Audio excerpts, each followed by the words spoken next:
Good morning, another lovely day at TIFF, and we have another review. This comes from the director of All Quiet on the Western Front and last year's Conclave. He has a new film already, and it's called The Ballad of a Small Player. This is based off a book by the same name by Lawrence Osborne, and why don't you tell him about it? Yeah, so this story centers around a character named Lord Doyle, and it's played by Colin Farrell. Yes, and he plays this role like a feral dog. He just attacks it. And the story follows this character and his escapades in Macau. In Macau. He's running away from his past and the authorities and spending his days and nights roaming the casinos playing baccarat. That's right. It's definitely a film we were interested in because we actually read this book. So we're really excited. We're really excited going into this one. And also, we are fans of Edward Berger in his last two films. And we were curious how Berger would adapt this novel because the source material isn't incredibly plot driven. There's a plot, but it relies heavily more on atmosphere building. And with Edward Berger's last film, Conclave, typically a very talky movie of like politicking can be rather dry, but he applied this really heightened style with Volder Bertelmann's imposing score and made something incredibly entertaining and salacious. And here, Berger brings his bold, showy style akin to something that you would see in like a Baz Luhrmann film. And in some moments, it is thrilling, but I don't think that imposing direction serves the story as a whole, especially in scenes in which sincerity and a softer touch I think would be better suited. In the film, Colin Farrell is a con man of sorts. He's on the run. He's an Irishman who's taken on this new identity that he's made up. Lord Doyle, a distinguished British man. In the scenes when Colin Farrell is gambling, very, very high stakes situations, Berger and the cinematographer, James Friend, is that correct? They shoot it so well. Oh yeah, they shoot the hell out of it. There's so many striking and stylish compositions in the film, vibrant colors that resemble large casino neon lights. So much of the film is about excess and gluttony, so that very showy Berger style I think suits the film well in a very kind of Wolf of Wall Street-y sort of way. However, the introduction of this other character, Dao Ming, played by Fala Chin, I think that's where the film struggles. Yeah, this character in the book was also a bit vague. I think that's a big part of, the story, that it's supposed to be a little vague, but I do think it required a little bit more finessing, a little bit more chemistry. You said something interesting when we were talking about this, where you said that you wish they would bring in... Basically it'd been great if Berger could handle half the film, but then when there's these intimate scenes, you want to throw in someone like Celine Song, who knows how to do quiet scene between characters that have power and meaning. The character's role in the film is kind of supposed to be Colin Farrell's sort of saving grace. Her character just kind of appears, but Rowan Joff just really seemed to struggle in what to do with this character. Berger kind of sort of missed an opportunity to represent Colin Farrell's two identities with having two style gears in the film. It could have been like showy for Lord Doyle, but like soft and delicate when he was forced to reveal himself to Dao Ming, like the style dies down.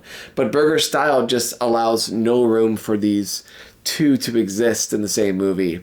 And like you mentioned earlier, just these scenes just don't resonate, and there's just like a lack of chemistry there. They become a little flat. And I don't think it's the actor's fault. It's definitely not Chen's fault. It's not Farrell's fault. It's just the way the scenes were directed, I think. Yeah, I mean, and like you said, Colin Farrell's going balls to the walls in this. There's a scene where he's like shoving food in his throat, kind of feeding into this theme of Lord Doyle being what they would call a hungry ghost with big mouth but an empty stomach. Someone who's never satisfied, where enough is never enough. They have to keep wanting more and more. And I think they could have dug a little deeper on what drives, though, a gambler, specifically. Oftentimes, it's not someone's addiction and winning that is the attractive quality of gambling. It's the addiction in losing. And we actually get really great insight on that, in the book. There's actually a scene I remember in that movie, Two for the Money, with Al Pacino. His character describes the process of addiction, I think, perfectly. You see, most gamblers, when they go to gamble, they go to win. When we go to gamble, we go to lose, subconsciously. Me, I never feel better or more alive than when they're raking the chips away, not bringing them in, and everybody here knows what I'm talking about. Hell, even when we win, it's just a matter of time before we give it all back. But when we lose, now there's another story. Gambling's not your problem. It's this fucked up need to feel something. I don't know, it really saddens me ultimately to be down on this film because I was really excited for it. Roman Joff at the Q&A afterwards said that the largest challenge in making this film was stripping down the poetry in the book to make something that they could actually obtain, get money, from a studio to actually make. And I think that's ultimately what's wrong with the movie, that they've stripped away all the substance of the movie, and there's just a ton of style on display, but there's no real moody atmosphere. There's hardly any poetry. There's definitely an undercurrent that talks about the, never being satisfied, the lost soul, the gambling addiction.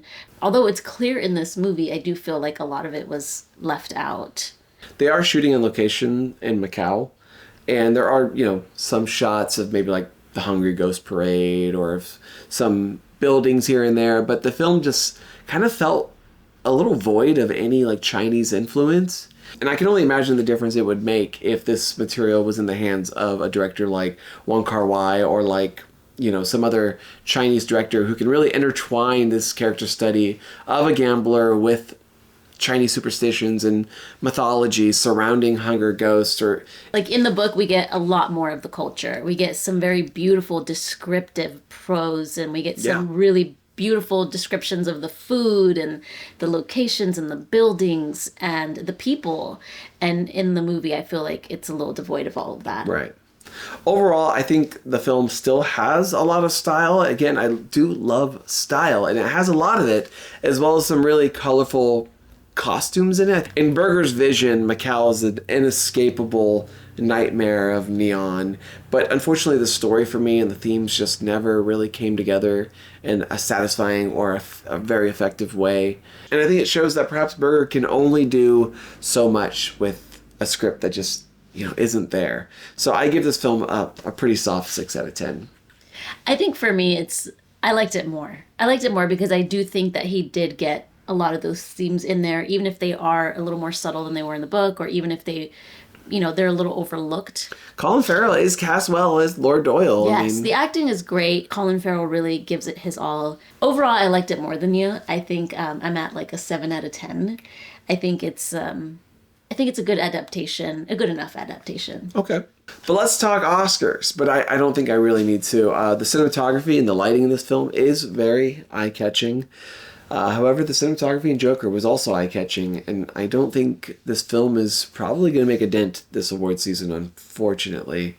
So I think we're looking at 0 nominations. I think the biggest chance would be cinematography and maybe costumes and then maybe score, but I don't think so. I think this film is going to just probably come and go.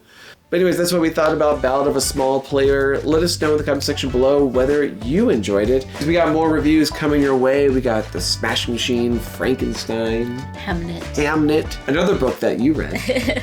So feel free to hit the subscribe button down below. And until next time, everyone, we'll see you